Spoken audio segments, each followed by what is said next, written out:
Piensa. ¡Ajá! Toma. ¡No tengo! ¡No huyas, cobarde! ¡Te atraparé! Nunca me atraparás. Ahora sí estás muerto. ¿Qué? ¡Ajá! El que está muerto eres tú. Upsi. Mira. ¿Ah? ¡Ni lo sueñes!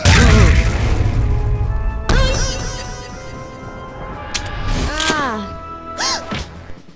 ¡Al fin! ¡Toma!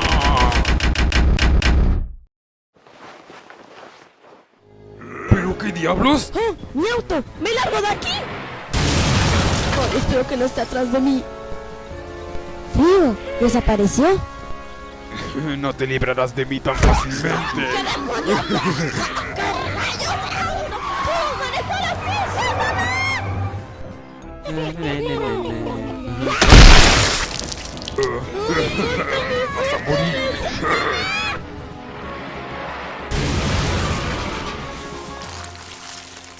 ¡Suelta mi orejita! ¡Y no seas grosero!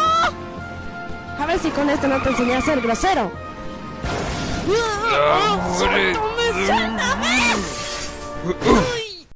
Uf, por fin terminé la parte 3 de ese episodio. Ay, por fin. Gabito 096 hizo la voz de Flippy. Bueno, nada más la de Flippy malvado. Yo hice la de Flippy bueno. Porque Gabito no puede ser las dos voces. O sea, la de Flippy malvado y Flippy bueno, porque le va a dar flojera. Sí, algo en serio. Así que yo decidí hacer la voz de Flippy bueno. Así para ayudarlo. Me gustó el fandom. Excepto que Gabito dijo una grosería 2 veces. Y no le voy a decir qué dijo. Bueno amigos, espero que les haya gustado mi video. Y suscríbanse a mi canal, a mí y a Gabito, porque él tiene buenos videos y fandoms. No se lo olviden, él es el mejor y mi mejor amigo. No importa quién sea el mejor youtuber o youtubera, lo que importa son buenos videos que hacemos. Mejor me callo. Bueno, suscríbanse a mí y a Gabito. Hasta la próxima amigos.